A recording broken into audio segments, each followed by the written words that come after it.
Good evening, everyone. I hope you are all doing well. I am excited to have you all in class, and I see that there's 14 participants, which may be a few more than I have on my roster, but we will just go with it. I just want to make sure that everybody who is in class is registered for 510 social welfare policies and programs in section 10. Is that correct? Is there anybody on who is not registered for section 10? Nope. Okay, great. Well, my class is a little bit bigger than I thought, which is exciting. I only see a couple of people who have their videos up. I would love to see your faces if you feel comfortable with that. It is okay if you have a cat and you're wearing your PJs, that's fine. In light of that, I just want to give you a little bit of an update. And first of all, I have had many of you, but I am Professor Suki Steckel, and I'm very excited to have you all for 510. I had a couple of you, at least I recognize so far, I had in neuro and lifespan last semester. So welcome back. This will be a very different class.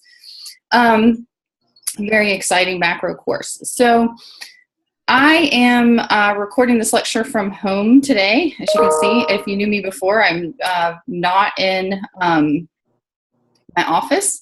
That is because our campus is closed today. We have had yet another snow day. If you live in the Nashville or Tennessee area, you're probably very familiar with the weather, what's been going on. So that's why I'm at home. Hopefully this will be the last time I have to do that.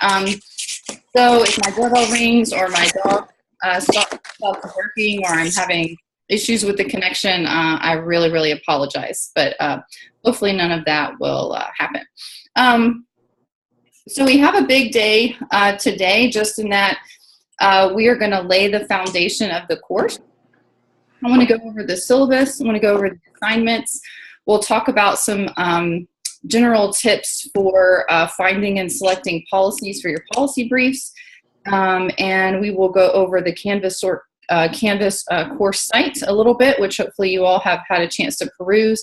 I have posted a number of new things today, so totally fine if you have not had a chance to look at those, but you'll just be kind of seeing more and more modules posted as we progress through the weeks. So typically the format for the course or when we meet online in our sessions. Hey, okay. If you meet online, when we meet online in our session, can you go ahead and mute whoever's on the, I love seeing your face, but can you hit mute? Just so I don't hear the background. Ah, okay, thanks. You didn't have to lose the video, just the sound.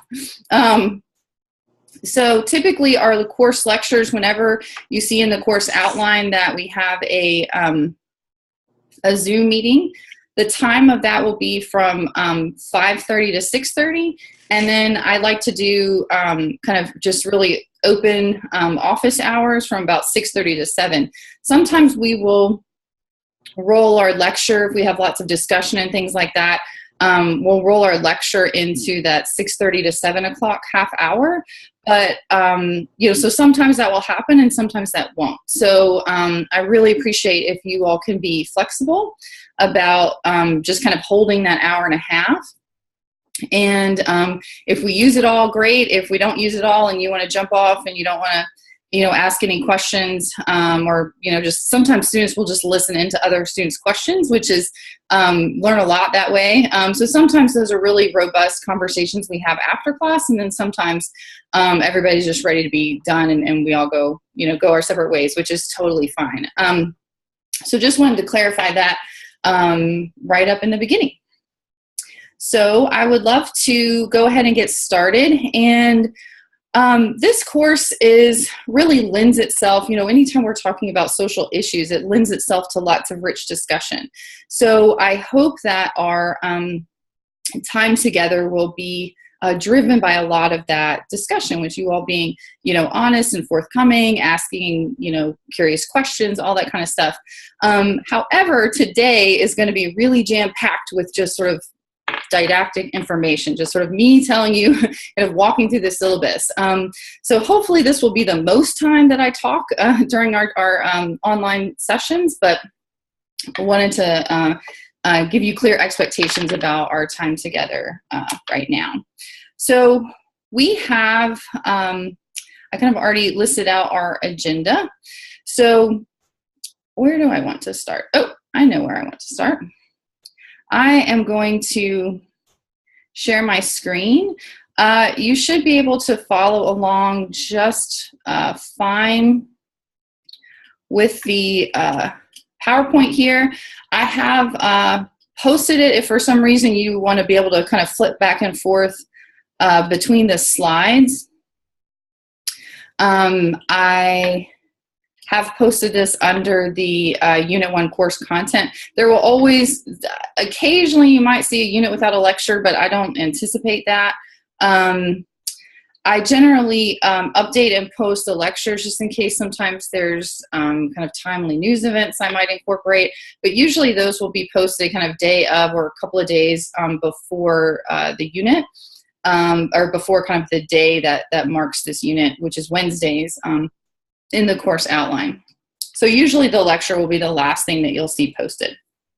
But I'll have the readings and all that kind of stuff up a couple of weeks in advance. Like I think I've posted through Unit 3 today. But I'll post those modules on an ongoing basis. So just to begin our time today, it is Martin Luther King Jr. Kind of week. I like to celebrate that all week, even though the day was on Monday, the holiday that our nation celebrates. And so this is just a quote of his that I like, that I think is really relevant for this course, and that's, "Injustice anywhere is a threat to justice everywhere." And one of the things that I love about social work, both personally and professionally, is our commitment to social justice. It is something, as you all probably learned in 512 in the fall, and in your intro to macro course, and in your intro to social work practice, is we are, as a profession, committed to social justice. And I like to stay grounded in that pretty much with everything that I do professionally. And it's one of the reasons, like I said, that I love social work so much. So that is why we have an entire course dedicated to understanding social welfare policy. So I think it kind of goes hand in hand. So as I might kind of mention today, we're going to be talking about sort of the purpose of the course, my expectations, the syllabus. We'll talk about grading and assignments, how to use Canvas, academic integrity and plagiarism, and identification of social issues. Some of these that are kind of self-explanatory, or they're written in the syllabus, which you've already reviewed, I may kind of, just for time's sake, just sort of run through really quickly. That does not mean that they are not significant or that they're not important, or that you can't ask questions about them. I just want to make sure that I get to touch on all these topics before we leave today. I'll kind of skip these. These are in all of your kind of code of conduct and honor statement. These are in all of your syllabi. They're consistent across all of your courses. So this is just a reminder that that it is your responsibility to be an ethical social work student and pay attention to all of our codes of conduct and honor statement. Also, I want to draw your attention to the university civility statement. This is also in your syllabus. And, in general, as I mentioned, this is going to be a really, we're going to go through a lot of discussion. We'll always have a little bit of lecture, but I really want to open it up for discussion. So when I say that I expect discussions to be respectful, this kind of applies to, and it may sound weird that I actually have to say this out loud, but you'd be surprised. Sometimes I get some interesting emails, but, we expect you to, I and the college expects you to act in a professional manner and to be respectful in all of your communications with other students, with your colleagues, with your professors, and in your writing. You all will be submitting 5 critical thinking exercises that will really challenge you in many ways this semester. And so sometimes you may find yourself kind of going down a road where you might need to kind of check yourself and say, am I really being, respectful and professional and civil, before you, post something on a discussion board or, say something in an email or something like that. So just a reminder to please treat everyone with genuine respect and politeness, consideration, tact, good manners, graciousness, etc. Any questions about that? You're welcome to post, as we go through this lecture and all other Zoom sessions, you're welcome to post in the chat if you have a question or want to make a comment. When I'm going through the lecture slides, I can't see those though, so feel free to unmute your line and ask a question, interrupt me at any point. That is totally fine. You don't have to wait till the end. So a little bit about 510. It is a required foundation course, which means that we really, really care about it. It also means that the competencies that are covered in this course are required for our accreditation. So they actually contribute to what makes you eligible for getting your both your master's level license and any advanced license within advanced practice or any advanced clinical licenses that you may go for in the future, which hopefully you all will.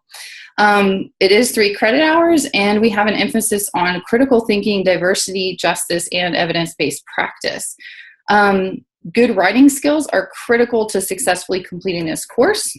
As you can see, I made a typo right there. So I definitely need to practice what I preach as well.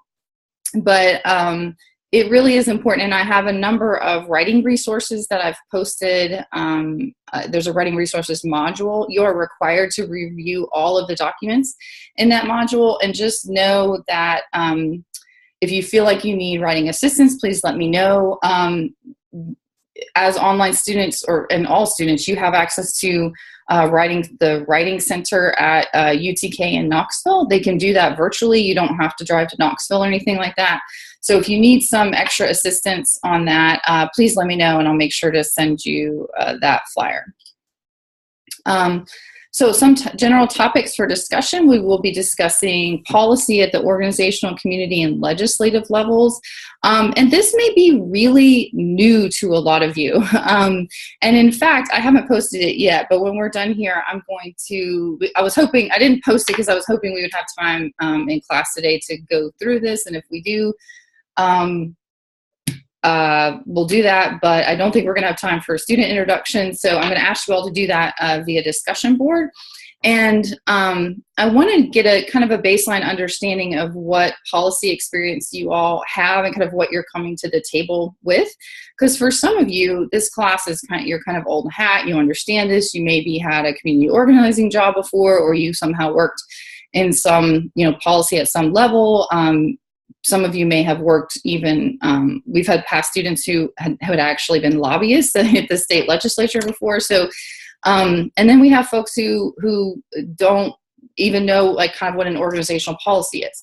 So, or what, policy practice at the legislative level, looks like and means. So I understand that we have a very diverse student body, and a lot of different folks are from a lot of different, backgrounds are drawn to this profession. So I want to try to bring us all, just make sure that we have a baseline by the end of the semester for where we are. And it helps me to kind of slow down on some things or speed up other competencies if I have a good understanding of where you all are coming from. So like I said, I will be posting a discussion board and asking you guys to answer some of those questions. We will be talking about policies, how they relate to social issues, which is critically important for social work practice. And we'll be looking at different social problems and client systems at all levels. We'll look at the use of justice power, social construction, and social work values and ethics. And you all will be analyzing, influencing, and developing, implementing, and advocating for policies and programs. We're going to look at different strategies for how to do all of that. So big semester coming up. We'll also look at the connection between policy practice and policy and social work practice. Kind of looking at taking a really wide lens and looking at some of these macro issues from a historical perspective, because we can't really understand where we are if we don't know where we came from. So we do touch on the history piece a bit. The history buffs out there will probably appreciate this. We'll also look at your role as a social worker and critical thinker in affecting change and the impact of social policy on the holistic health and well-being of individuals in society.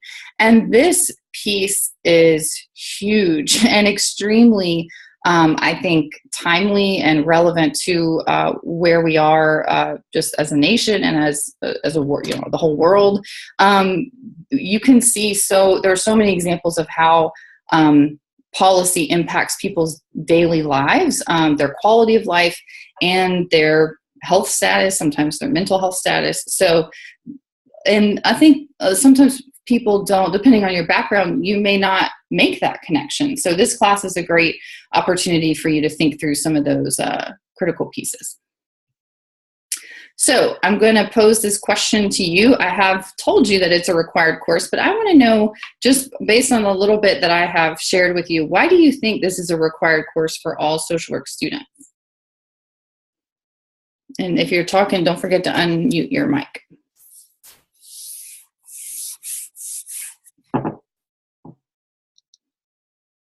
I know some of you have talkers. This is Donna. Just a quick comment. So my background is actually not social work. I'm making a change from a business career. And so my perspective is from that unlearned position. But it seems to me to be very important to understand what's going on in the world and what's going on. Just like we would say we care about laws as they impact business, we care about laws as they impact people, and especially people who are maybe can't speak as strongly for themselves. And so we're the ones that can help understand that and make change to help those folks. Yes, absolutely. Thank you, Donna. Yes, anybody else want to jump in there? I also think it's important to understand the laws themselves, but also just to get a grasp on the knowledge of how to change those laws and what the processes are in the policies, because, you know, so often we think we can't do anything when you really can. And once you learn what the process is and put one foot in front of the other and start talking to people and getting involved in that policy, then that's when you really do begin making a change. Even if it's just a small one, you're starting that wave. Yes, very, very well said, Shelby. I could not agree with you more. I think you really kind of hit the nail on the head. You know, we can get so frustrated. You know, social work is so hard. I mean, all of you are very, very special people. You know, you have chosen a very, very challenging and difficult and extremely rewarding and really powerful profession on a lot of different levels. And affecting change, just like Shelby articulated, is a key piece of why social work can be so challenging, but also so rewarding. So totally agree. Let's just get one more thought on that. If there's anybody else who wants to jump in. A good policy that I'm waiting on is to know what happens with the dreamers. And there's probably a lot of social workers right now who have clients that fall into that category or who have family. And so it's important to keep up on those policies so that way you can effectively help your clientele. Yes, absolutely. And I think you bring up a good point about, Courtney, about needing to stay aware, you know, keep yourself up to date on changes to policies. And that goes for things like DACA and the Dreamers at the federal level, but also all the way down to what's happening in your neighborhood. And you know, how to, even if you don't have kids, you know, changes to like school policy or schools can sometimes affect you and your life through taxes even, and things like that. So that's an excellent point. All of you bring up really, really good points. So thank you. So we'll keep on moving on. So for time's sake, I'm not going to completely roll through this story, but please kind of read it in your own time. And sort of as I'm going to pause and just let you all read it, so don't read it out loud. I'm just going to pause for just a minute because I really want you all to read this.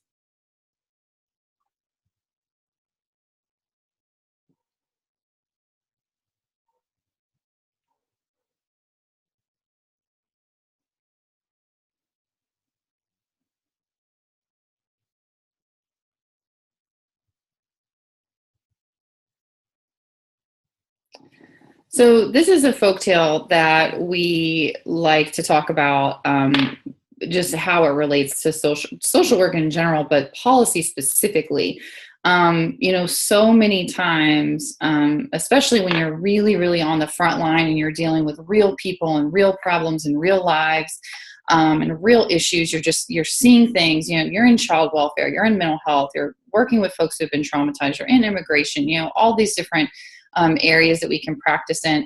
And our clients may just seem, or the problems they may be facing may just seem like all these little babies just kind of floating down the stream. And, we're all just staring at them going, somebody jump in and save that baby. And, and your day in the life of your social work practice may feel like you were swimming upstream, you were swimming and, fighting against the current and trying to get that baby and trying to save them and trying to pull them out, only to turn around the very next day and there's another baby, or there's 2 babies, or there's 8 babies. And, you just feel like you're treading water and you just feel like you can't, it's just this flood and it's never going to end. And the allegory here is basically, in a nutshell, is we got to go upstream. We've got to march down the river, not swim it, and we've got to figure out, how these babies are getting in this stream to begin with, or in this river to begin with. So whenever you're thinking about, what does policy really mean to us? It's, there's so many different things. I mean, and there's some great examples from public health around like just how a simple, policy change, or even a simple, kind of concrete action can completely, change people's lives. So we will continue to move on. I'm going to run through these really quickly, but please stop me if you have any questions. So we do have one text that's listed in a couple slides and in your syllabus. There's also outside readings that I post on Canvas. You all are expected to complete the readings and review online material. Sometimes I'll post videos or supplementary material. And if you review all that, we want you to come to class prepared, and so you have read all of that first. You are also encouraged to kind of go outside the box and, find your own articles to read if you're really interested in a social topic, especially the kind of social issue that your policy brief will be on, will require you to go find a bunch of different articles. The CTEs will require you to do some outside research. So definitely want you to kind of, even if it's not specifically related to a certain issue or competency, just kind of try to take this whole semester, even outside this course, just try to have a policy frame. So even in your other courses, try to look at things from a policy perspective. It is a little bit, especially if you haven't done this before, it's a little bit like kind of, training yourself like to do a sport or to learn a new dance. You just kind of have to practice. So just try to take this macro lens with you just for the whole semester and kind of see what happens. So pretty much the format of the course will be these live Zoom sessions. I think we have 5, 1, 2, 3, 4, 5 throughout this semester. And you have graded assignments that include a policy brief. You have 5 critical thinking exercises and 5 quizzes. You also have an extra credit opportunity we will talk about. Definitely expect your participation in discussion boards. We won't, those aren't graded. Those are really just for kind of keeping discussion going and connecting you all as a cohort of students as well. Just some information, pay attention to this about these written assignments, and also just, you should be an old hat at APA. You may have struggled with that in the fall. Definitely want you to put everything that you learned in the fall into practice this spring with your knowledge around APA, and definitely, avoid plagiarism. The writing resources that I mentioned earlier are a great asset to that. They really help you understand the difference between paraphrasing, between quoting appropriately, and the difference between plagiarism. So it's those are really, really important if you haven't looked at those yet.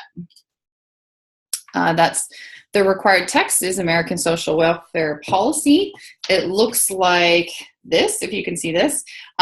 This is a brand new 2018 8th edition. It's very similar to the 7th, but it is a little bit different. They do have some new stuff in here, so definitely make sure you're not getting the 7th edition, which was published in 2014. And I am excited to give you all the option of purchasing either the ebook, which is cheaper. You won't get a hard copy, but you are welcome to purchase that book. You get the entire book. You know, it's not any different. It just means that you're not going to hold it in your hand. You're going to have to read it online. There's also some other resources on that Pearson publication website if you get the ebook and do all that. So if you have any questions about that, should have all that covered by now, but feel free to email me. Like I mentioned, other readings will be available, and come prepared before class. So this is the same grading scale that you all have in all of the online courses. I've highlighted this B here. This is really where the majority of students can expect to be in my class. A lot of folks really, really want this 95. They really, really want this A.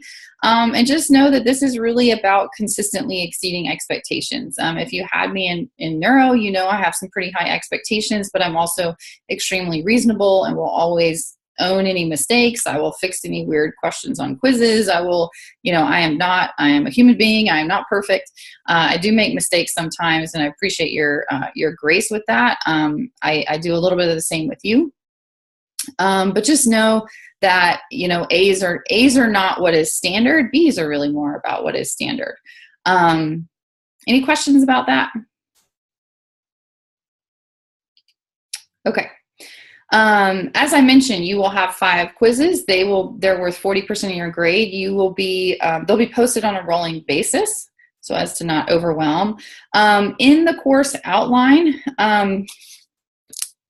so the course outline, I'm just going to use that term, course outline. If you have me in neuro, you know that I do this a lot.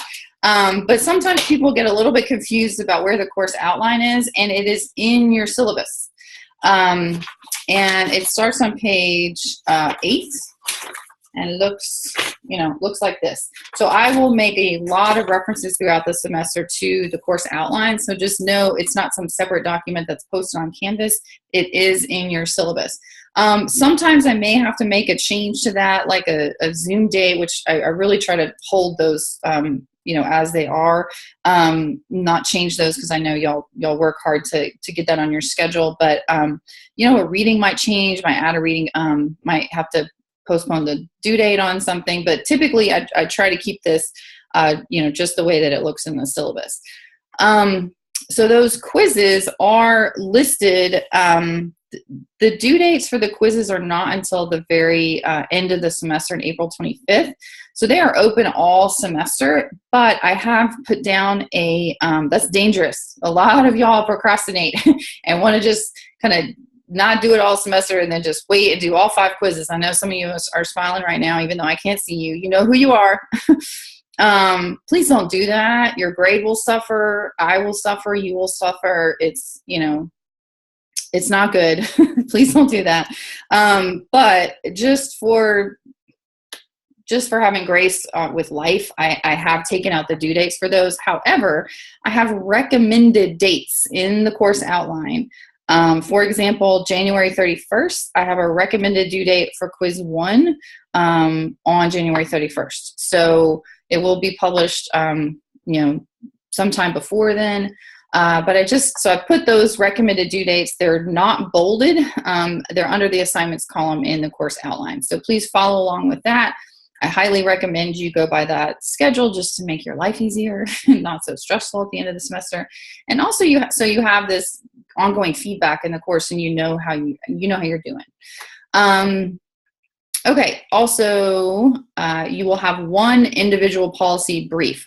There's a whole lot of instructions around this, and so I won't really talk about it now, but I wanted to articulate very clearly, because I get a lot of questions about this, about what is graded, what is not graded. So I try to put it very, very clearly here for you.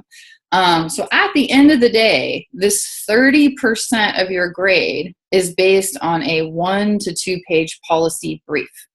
That may sound crazy, but there is an extraordinary amount of work that you have to do that will go into making a very, very, very good 1 to 2 page policy brief. So right here it says submission required and graded.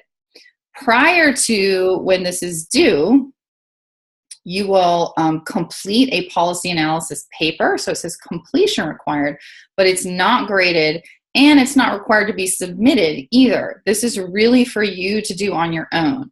Most of these are roughly 10 pages in length, and that is the amount of work that you need to do in order to get down to this 1 to 2 page policy brief. It's very, very hard to write a good policy brief if you haven't answered all the required questions in this policy analysis framework. That is really the crux. It's really the meat of this course. Some of you may feel like, I'm not going to do that. Forget that. I don't have to turn it in. I don't believe Professor Steckel.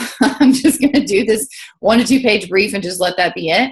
I can pretty much guarantee you that if you do choose to do that, you're adults, you can make choices, obviously. Your grade will suffer. I guarantee you that I will be able to tell that you haven't kind of done the work that's needed to, answer all those questions in a concise way, that you really don't have a complete understanding. I'll also be able to tell kind of where you are when you submit your abstract, which is required to be submitted. It's how I can kind of help make sure you're on the right track, give you feedback, answer questions, approve your policy topic and your legislation, but it's not graded. And all the due dates for these are listed in your course outline. So this is a big deal. This is a very big deal. I just wanted to state that very, very clearly, that it may seem weird that 30% of your grade is based on a 1 to 2 page paper, but it's because it includes all of these other things. So I'm going to pause right there. Do you all have any questions about that?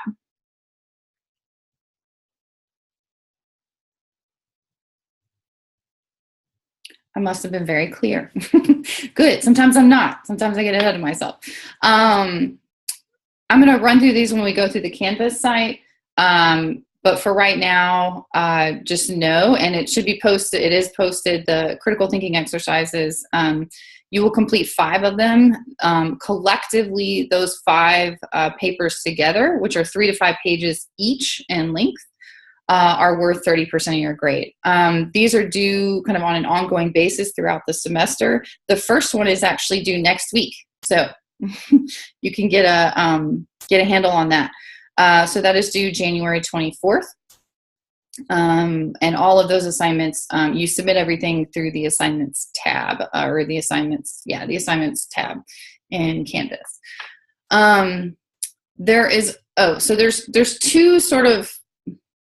There's one kind of concrete extra credit opportunity available. There's also an opportunity in these critical thinking exercises, as you can see in the instructions. If you kind of really bomb one, like you really didn't do a good job, or you really wanted an A and you're really not happy, or for whatever reason, you do have the option of submitting a 6th CTE. And if that grade is higher than your lowest CTE grade, I will drop your lowest grade and replace it with this higher grade. So because I do that, you do not have the option of doing like a rewrite. I know some professors will allow y'all to, like if you fail a paper or something, to do a rewrite.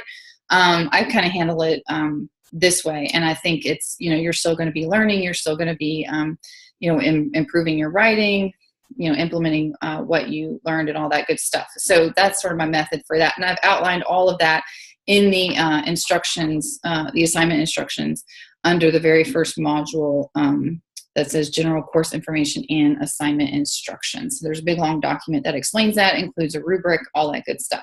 So please let me know if you have any questions about those, but I'll show you where all those are in a few minutes. So this extra credit opportunity is very, very exciting. I had a whole long page about this in the syllabus, so hopefully you read it and got excited about it. If you don't want to do it, that's totally fine. It is completely voluntary. It's totally extra credit, but I am on that discussion board going to ask you to go ahead and, just for kind of coordination sake and putting it out there, if you do feel like you're interested in working on this policy poster competition, it's very exciting, students love it, that you can do, I'm going to post that, sorry, let me be clear. In that initial discussion board I asked you guys to fill out, there's going to be a question there that says, you know, yes or no, I am interested in working on this extra credit project, because you have the option to do that in groups. You also have the option to do it individually, but 5 entire points, up to 5 entire points, can be added to your final grade if you choose to participate in the competition or just complete the presentation. And points are assigned based on effort, not whether or not you enter the competition and win. Because we don't have control over who wins, but you do have control over your effort. So that's what these points are based on. Any questions about that? I have several more slides that explain that, but I just wanted to stop again real quick. Is there a extra credit opportunity if we don't live in the area? Yes. So I'll jump through those slides and I'll answer that question. But the answer is yes, absolutely. It's totally fair. I've tried really hard to make it really fair, regardless of where you live. Okay. Late assignment policy, I'm not going to read this out to you, but just this is really, really, really critical. Know this, live by this. You have 6, potentially 7, or even 8 things that you need to turn in. So this late assignment policy applies to all of them, and it most definitely applies to these quizzes. If you run out of time and you don't finish your 5th quiz, you know, by 10:59 p.m. Central on April 25th, like, that door closes hard and it does not reopen for you. So make sure you know this. You have the entire semester to plan. You know, please pay attention to the due dates on this. If you have something serious that happens, if you have a loss in your family, if you have a medical diagnosis, if you're in the hospital, you know, if something really significant happens, please let me know. Don't hide that. We as faculty, I know I speak for all the faculty when I say this, we really care about those things. So don't feel like you kind of have to grin your teeth and bear it. And, you know, you've got to deal with life and school and work and all that stuff, and you have no support. We absolutely support you with these things.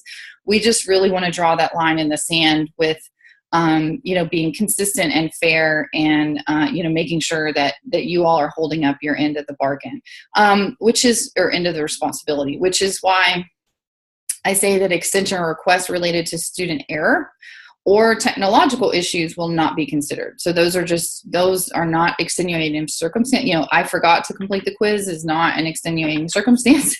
So just please keep that in mind. Okay. I've mentioned the course outline, so I won't stop on this, except I do want to mention this. I don't know if other professors do this, but I do. I have integrated specific course breaks and special work days into the course outline.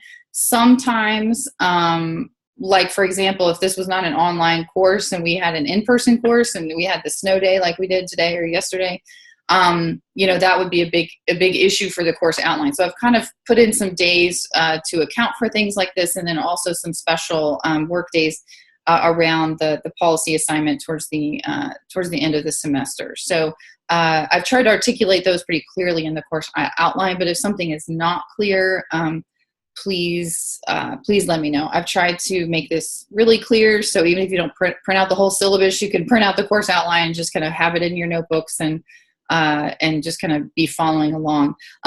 Also, another thing about the course outline, the required readings section, I don't necessarily list that in the in each module. So if you're wondering what is required for that week, go first to the course outline. I'm not necessarily going to repeat it on Canvas. So always start with the course outline, and then everything that's not in your text will be available to you in Canvas. Okay, here's some notes about the policy briefs. These are also in the instructions, so I'm going to not run through these right now. I will stop here though, because this is just so funny.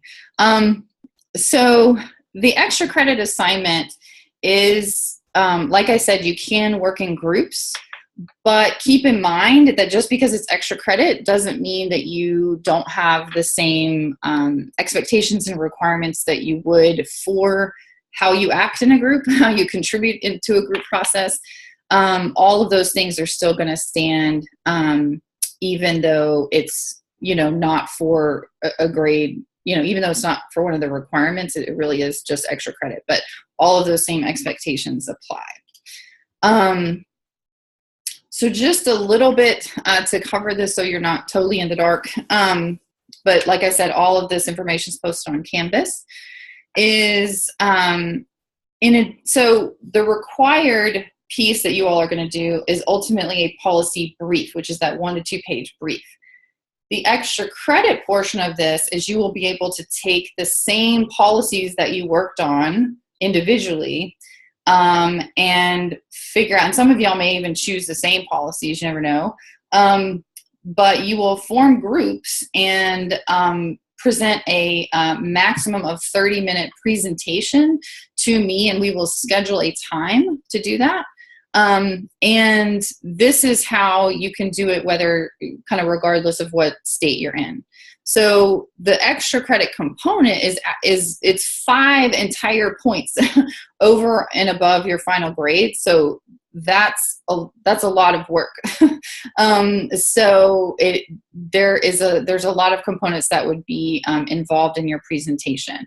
It also, if you want to participate in the competition, again, all of this is more details are in Canvas, but the state of Tennessee, our NASW, our National Association of Social Workers, has a Day on the Hill, which is March 20th this year.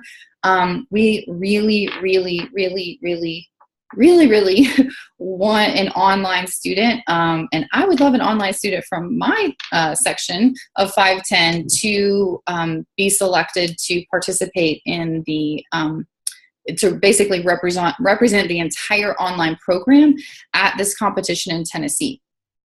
You can, if you want to, you can choose to, even if you live out of state, you can still choose to participate in the competition. So I know this is a little bit confusing, so I want to just try to take a second to kind of separate this out. So regardless of where you live, you can go for the extra credit simply by doing a 30-minute presentation on your policy, period. And we will schedule a time and you will present that to me live, whether you're in an individual or in a group. If you want to also participate in the Day on the Hill competition, and competition in 2 parts. One, you have to compete to be the best student or student group that we want to represent the online program. So you would kind of be competing in this course, but then if there's other students in other sections of online want to participate in it as well, you'd be sort of competing against them as well. But we would sort of handle that kind of offline with the other faculty. If you do, though, want to participate in that competition, the timelines are all the same. Everything's kind of the same. But if you get selected to participate and yay, rah, rah, you're going to represent our online program in Nashville on March 20th. You will also need to develop a poster based on a policy poster, an abstract, which you probably will have already done. You will need to do those 2 things that relate specifically if you're selected. So there's a lot that can go on that's just this presentation rather than, this stuff is very much kind of over and above on top of this piece. But I will tell you, and I think I have this on a slide even, where do I have this? Yes. Last year in spring of 2017, the statewide winner of the entire Day on the Hill policy poster competition was an online student from our program. So I can tell you that it's possible. I can tell you that the student who did this did it by herself individually. She had a family and she worked. So somehow, I have no idea how, but she absolutely knocked it out of the park, did a phenomenal job, and walked away with the winning the whole policy poster competition. And the Day on the Hill policy poster competition, again, I'll be posting lots more information. There's information on the NASW Tennessee website as well. You're competing against all of the other MSSW programs in Tennessee that choose to participate. So places like TSU, MTSU, ETSU, and probably a whole host of others that I am not thinking of. University of Memphis, the other one. So there's a handful that you would be competing against. You're also competing against the University of Tennessee's Nashville campus and Knoxville campus. But as an online program with UT, you get to kind of stand on your own and have your own entry. So like I said, this is very exciting that we can provide this opportunity for you. And so if you are interested, just let me know. So I'm going to run through this because all this is posted on Canvas. And you can read these slides on your own as well. I do just want to highlight this. There is a pretty strict timeline for this extra credit project. So if you know that you want to do this, you need to notify me via email by February 1st. And you need to tell me if you want to do it individually or if you want to do it in a group, your group member names, and your policy topic in general, and if you've already selected a state level policy. You may not know that by February 1st, and that's fine. I just kind of need to get an idea of who wants to participate, in just the project at all. And then here are the other deadlines. So I'm going to leave that alone. Are there any final questions about this? I have some more details in here, but I want to keep moving along. This may feel really overwhelming, but I promise you, when you kind of just try to sift through the details, it won't be as overwhelming. There's also some examples of past policy briefs and stuff like that, and posters on Canvas that you can see what other students have done. This is a list of the 5 sections that will be required on the poster if you are selected to represent UT, and UT will pay for that poster. Also, one thing I don't think I mentioned, I feel like I wrote it somewhere. Anyway. So if you really want to do this and you really want to participate on Day on the Hill in Nashville, and you live in Wisconsin, say, the 2 things that you need to do is you need to make sure that the policy that you select is actually a Tennessee policy, which you may not want to do, and that's okay. You can still do the extra credit piece for the points.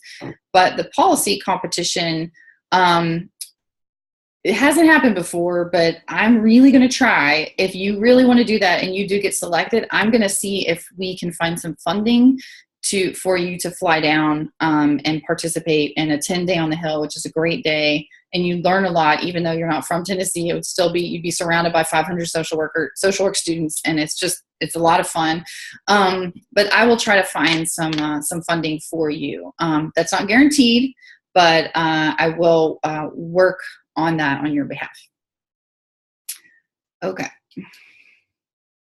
And if you just live in Tennessee or Middle Tennessee, please just go ahead and come. And we can work out some logistics for you, not payment, but I'll just make sure you have all the information that you need to. But I would love for you to go ahead and attend this day if you can. We usually have several online students. Frankly, we even have other students who attend other online programs in another state, but they live here, they go to this. So it really is it's a mecca for social work students on this day on Capitol Hill. So it's really a lot of fun. Okay, so I wanted to make sure that we had a few minutes, and like I said, some days we will go into our 6:30 to 7 o'clock hour. I did get some emails. I know there's a little bit of a overlap with another class. If you need to jump off at 6:30, that's fine. Just make sure you go back and watch the recording of whatever you missed. You can kind of fast forward until the place where you had to jump off. So I just wanted to let you know that's okay. So what social issues are important to you? So I would love to just hear from a couple of you all. Do you know off the top of your head, just kind of just certain issues? I know some of you do because I've read your admissions essays, but are there anybody who can kind of jump in a little bit and share what social issues are important to you?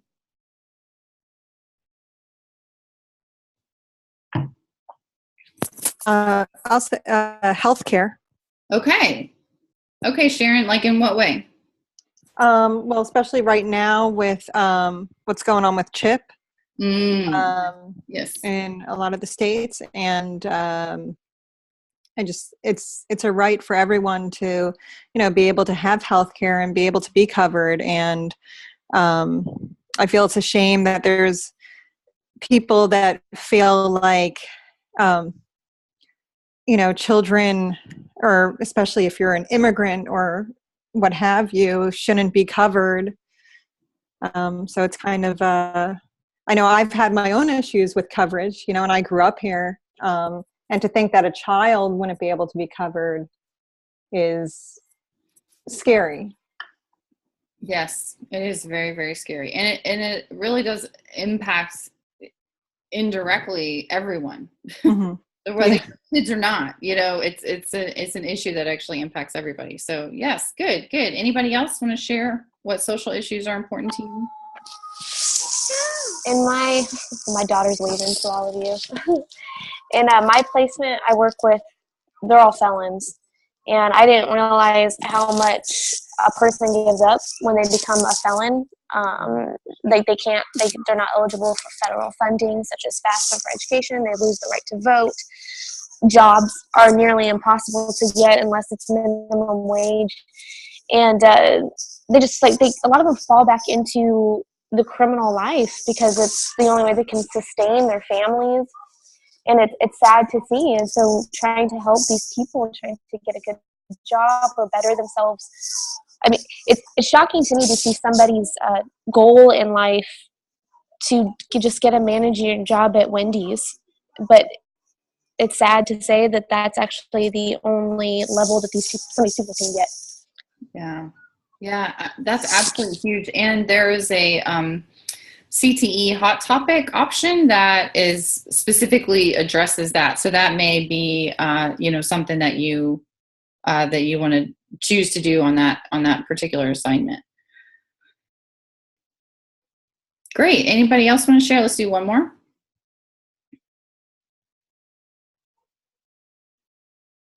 I would say on a personal level, I'm in Chicago, and there are major issues with the Chicago public school system. Mm-hmm. And the state of Illinois doesn't give equal funding to CPS students, even though they're the majority of, even though we pay the same taxes. So there are so many issues, and we have a huge percentage of low-income students here.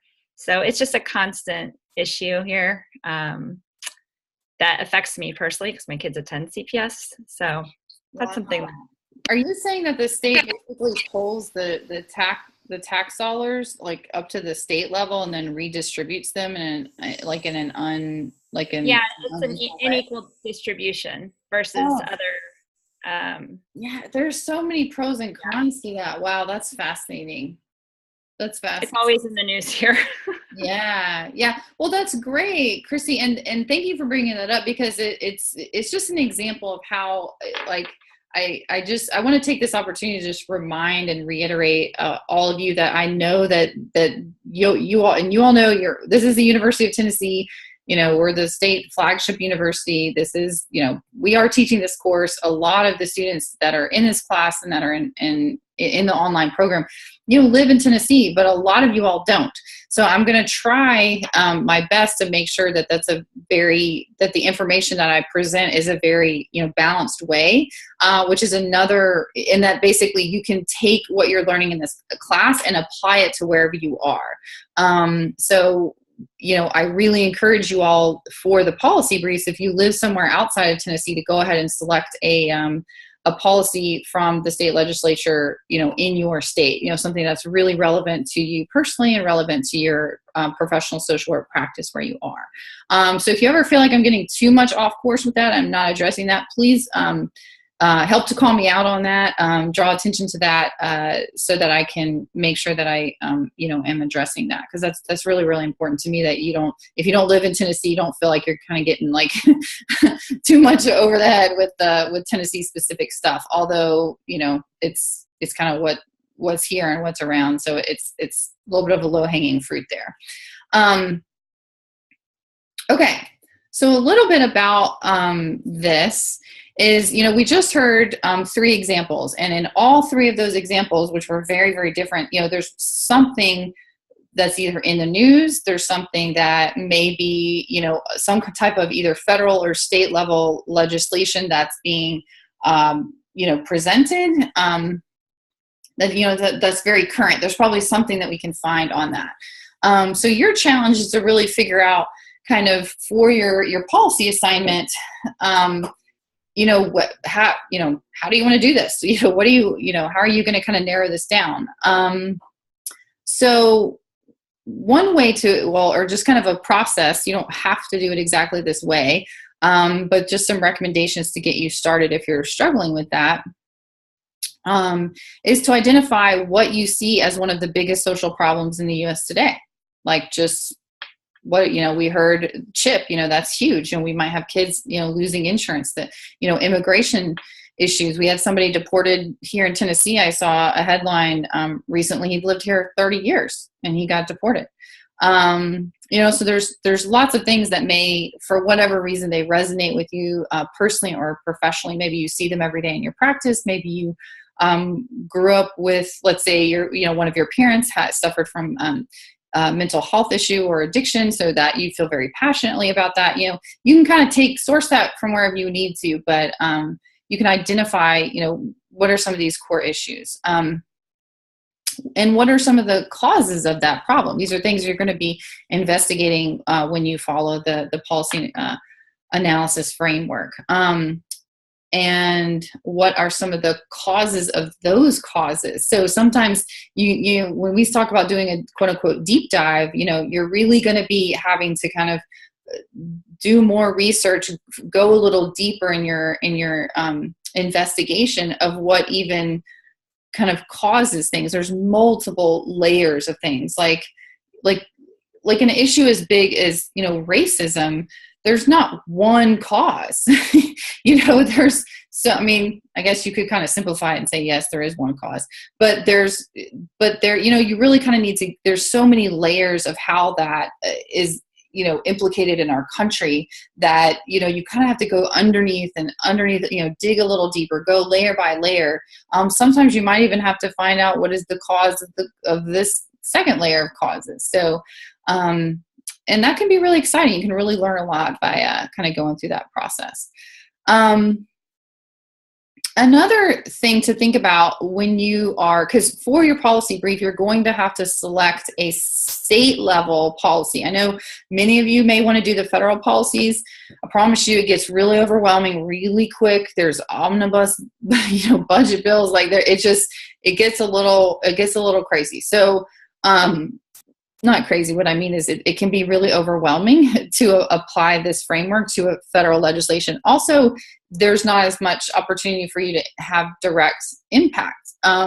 So Christy, being in Chicago, you could travel to your state capital, being in Illinois, and decide that you want to, give your brief to your representative. You can do that. Our students here do that every year. So there's opportunities for you to actually in real time affect change and practice this legislative advocacy and policy advocacy right now in the semester. This course, if you want it to be, it's extremely hands-on. So, you are going to have to select the state level policy, but it may be sort of, something may jump out at you when you're reading through the list of bills that are introduced at your state legislature, but you may also just want to start with looking at what is the problem or issue as opposed to trying to go directly from the policy. So it can kind of go either way. There's no quote unquote right way to select your policy or select your kind of policy topic. You really kind of have to play around with it. So some of the questions are, what problem do you want to solve? Then you can figure out, okay, now that you know what problem you want to solve, what is the policy that speaks to that?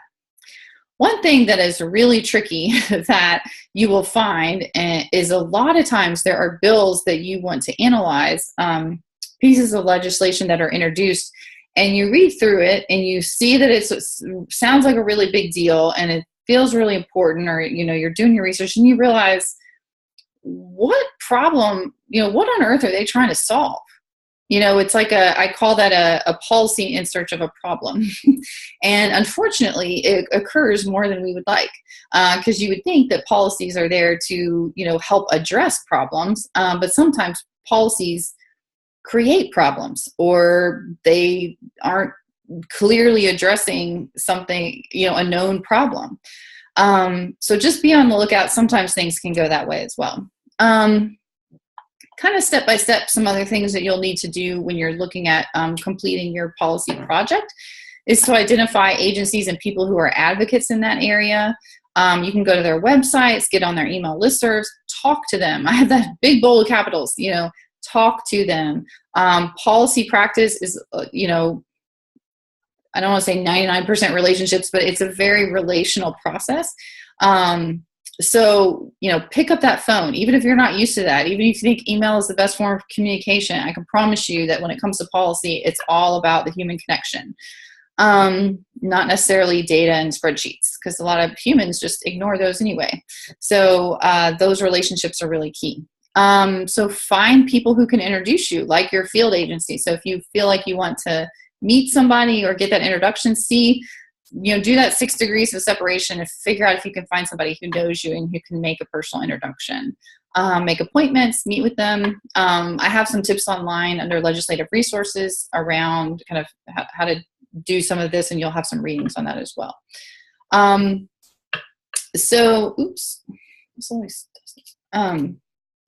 So on your, this is a link if you're in Tennessee that you can find legislation. If you're not in Tennessee, I can't give you a list of of links because I don't know where you are yet.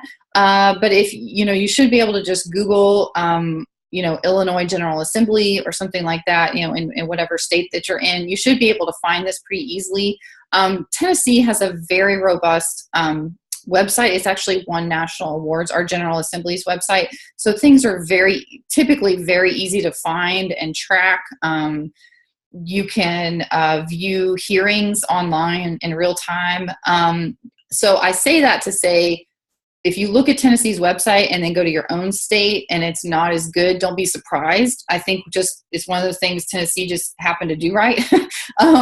But yours may even be better, even though, they didn't get an award or whatever. So just know that there's going to be some variability in the kind of quality and how easily you're able to access the information that you need.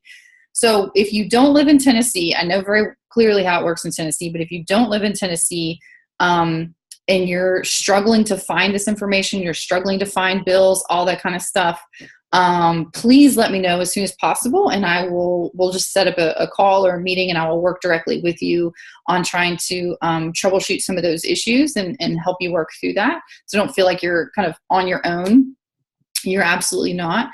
And also, worst comes to worst, if you just really can't find something, or say your state fiscal year is on a whole other fiscal year and your legislature is not in session this spring, like something like that, let's talk about it, and we will make some accommodations to either use a previous bill, or if you want to use the Tennessee bill, you're always welcome to do that. Okay, so those are some important issues. Okay, I've kind of said all of this. Okay.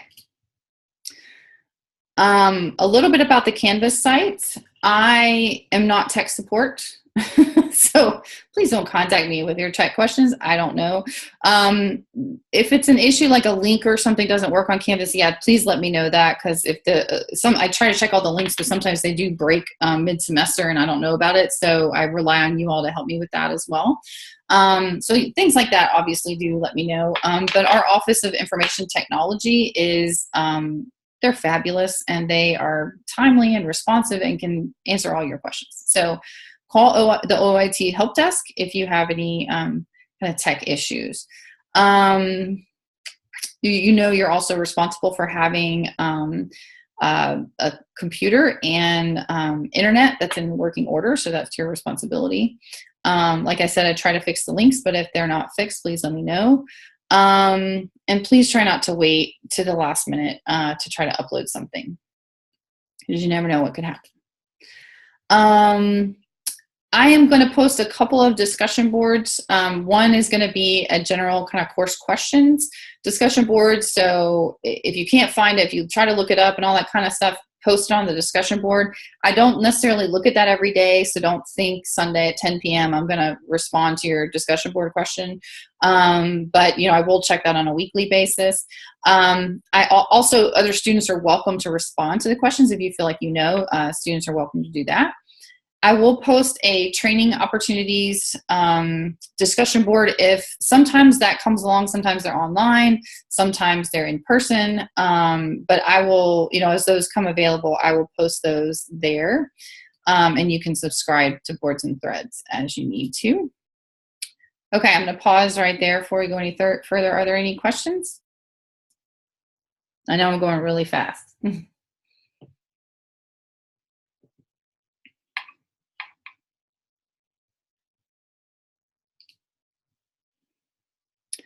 Okay. We will keep going. We're almost done. Okay. I want to pull up the Canvas course site and just walk you through it really quickly. But just before I do that, as a prep for next week, these are the topics that I do list the topics. They're consistent in the course outline, and I do go ahead and post those on Canvas as well, so you can kind of stay grounded in what your focus is for that week.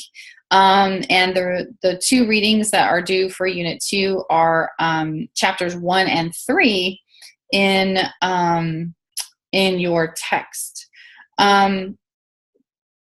While I'm on the subject of readings, there is an error that I found in a couple of weeks under Unit 4, where I say supplemental reading is chapter 3. Well, you've already had a required reading of chapter 3. It's actually supposed to say chapter 2. So under Unit 4, I'll make a note of that.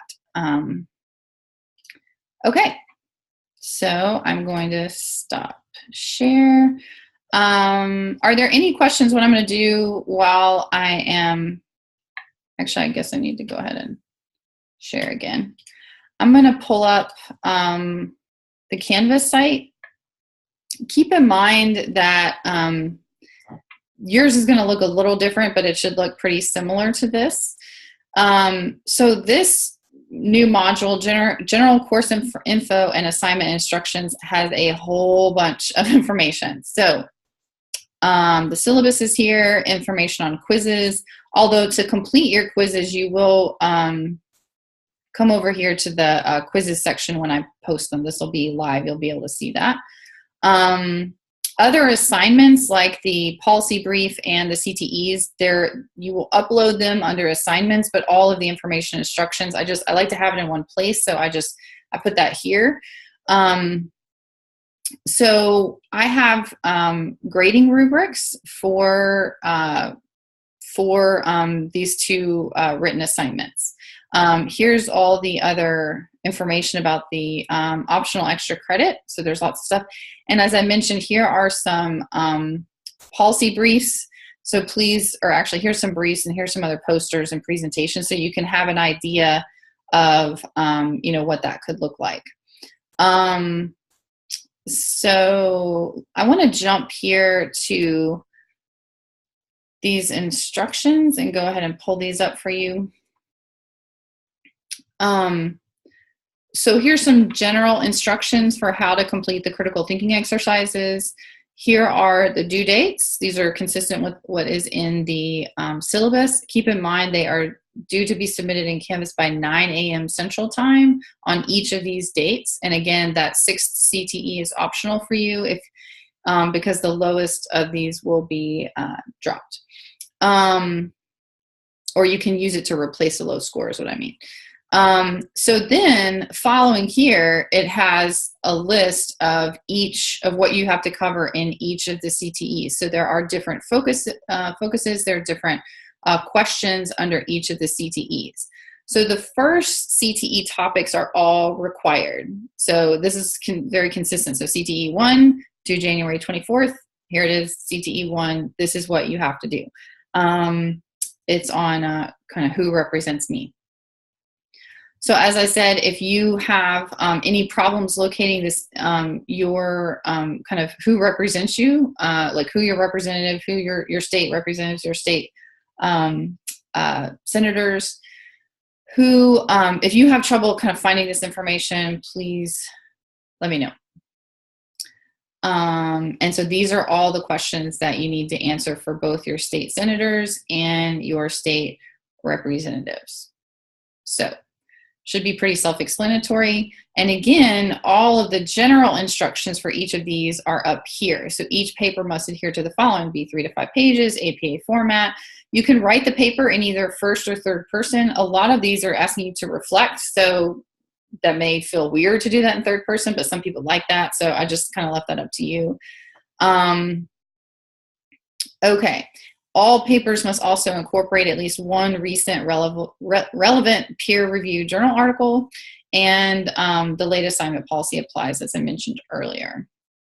So here are the instructions. So I think these should be pretty clear.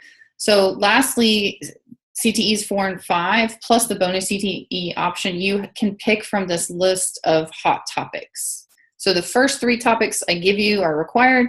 The last 2 you get to pick. Here are the general instructions for each of the hot topic papers. And then here's the list of hot topic questions. You just pick one. You don't do 4. You just pick one. And there's a whole bunch. There's 21 for you to pick from. So those are the instructions. Now I'm going to, I want to walk you through my rubric so that you understand where I'm coming from on that. If you had me for neuro, you should be pretty familiar with this kind of format, but you may not be if I didn't have you. Okay. So how this breaks down is, 30, 60, 10. So 30% of your grade for each paper is going to be based on how clearly you constructed your argument and how appropriately did you use the evidence to support it. This is 30% because so much of kind of the quality of your argument is about how well it's organized and how kind of concise your language is. So I wanted to make sure that I really highlighted that in terms of your kind of writing ability, and just especially when it comes to like your policy brief. If you go on and on, or you go off on a tangent, it's not going to be as effective when you only have 1 to 2 pages to communicate something. But these, you have a little more space. You have 3 to 5 pages. Don't worry, there's no 300-word CTEs here. You have 3 to 5 lovely pages, double-spaced, to do this. 60% of your grade is based on the quality of your analysis and your critical thinking. So like I said in the beginning, the core, one of the core issues that we want you to focus on in this class is critical thinking. So, and then lastly, your writing quality. So just, did you adhere to the instructions, the APA format? Did you meet the page limit, grammar, stuff like that? So when I submit, and this is just the point value, you can kind of see how that works out. It's 100, each paper is 100 points.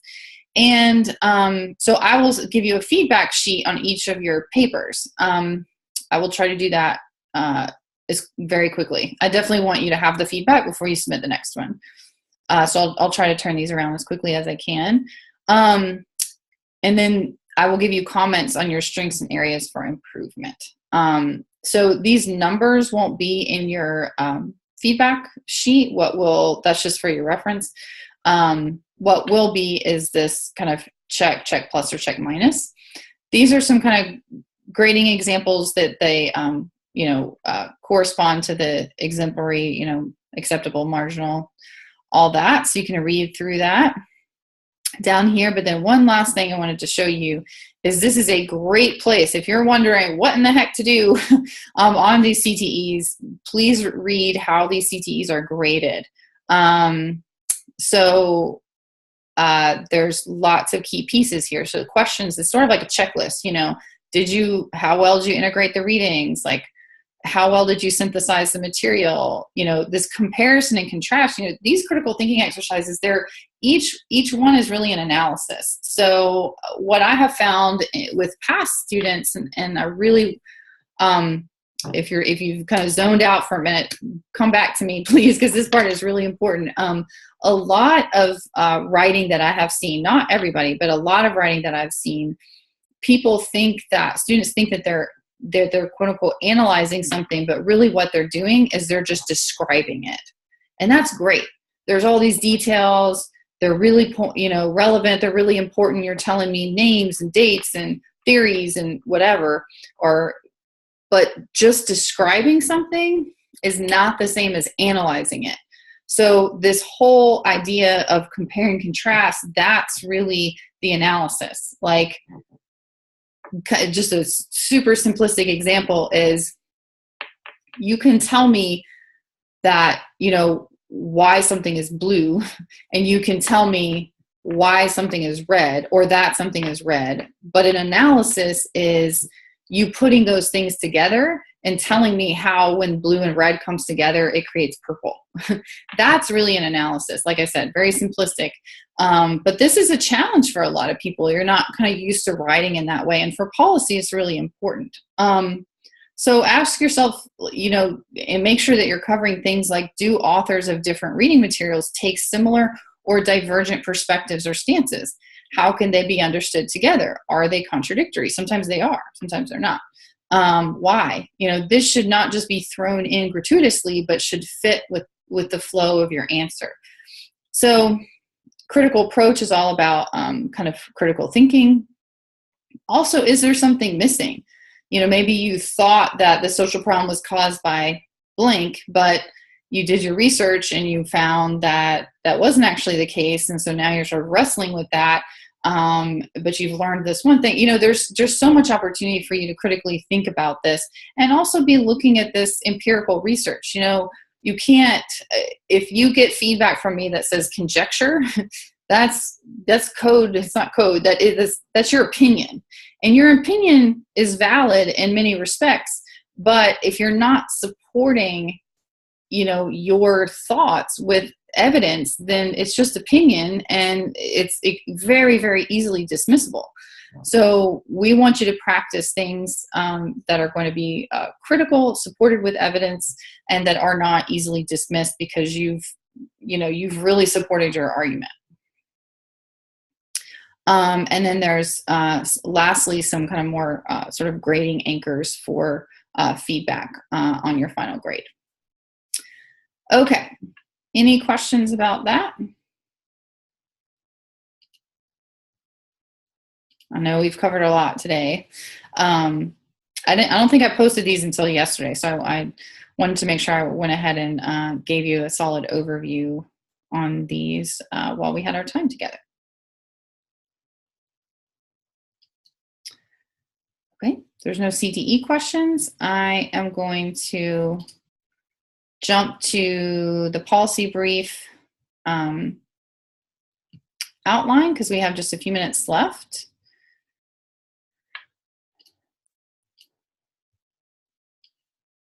Okay, so this was also included in the slides, but the best policy briefs are concise, timely, action-oriented, evidence-based. This kind of goes back to this whole issue of supporting your arguments and your points.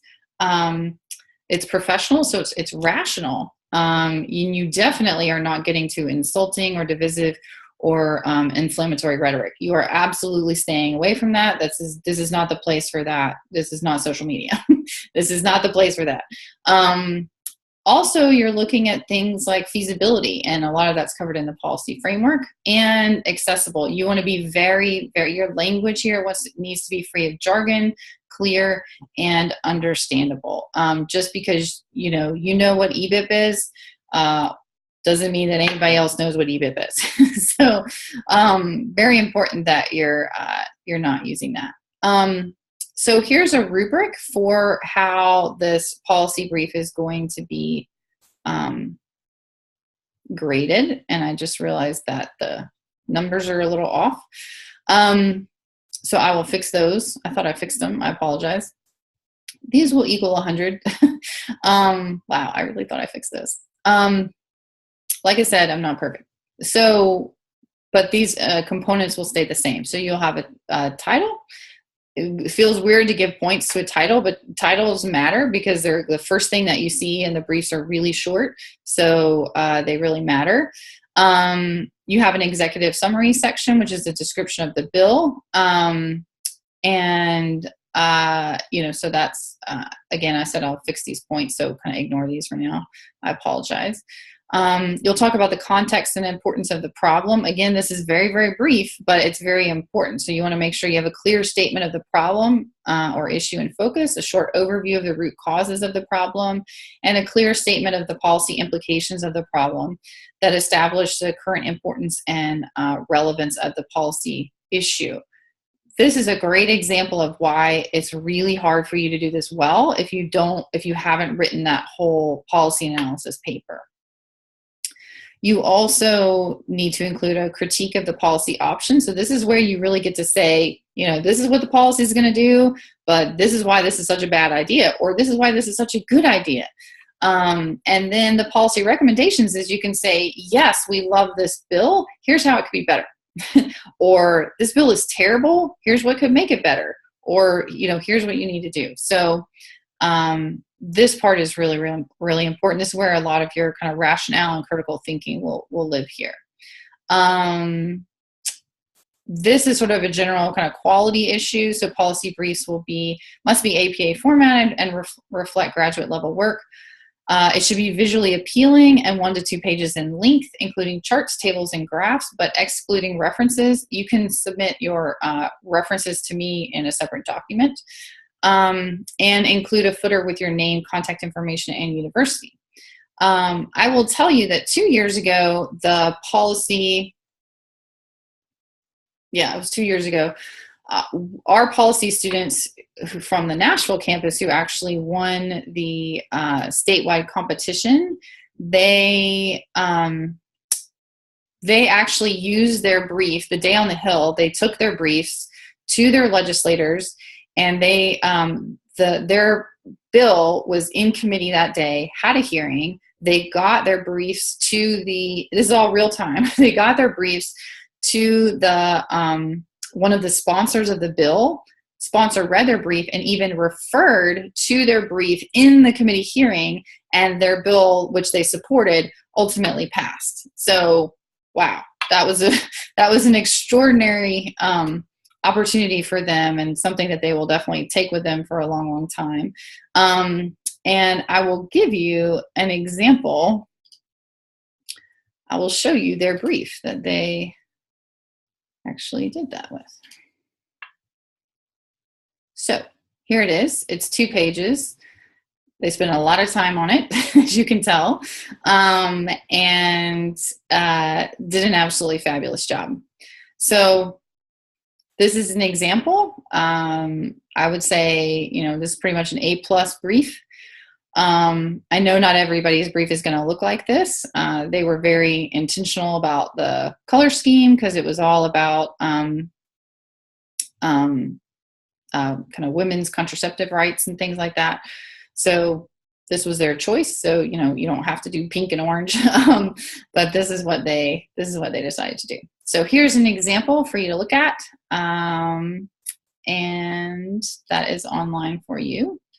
And then, like I said, there's some policy poster. There's also an abstract sample, so you can see what that looks like. And I try to keep them consistent so you could see how the abstract and the policy brief related. So I'm going to stop here. I know I have thrown a lot of information at you. Are there any questions before we close?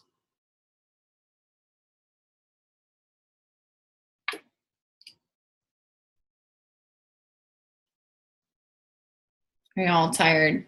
You ready to go play in the snow? We done? All right. Well, thank you all for your time today. And like I said, future classes, I hope we will have a lot more time for interaction and discussion. Feel free to email me with any questions. Like I said in the, I think I said in the syllabus, I try to, always prioritize student emails. So we'll just try to respond to you as quickly as I can. And hope you all have a great week, and I look forward to reading your first CTEs. Have a good night.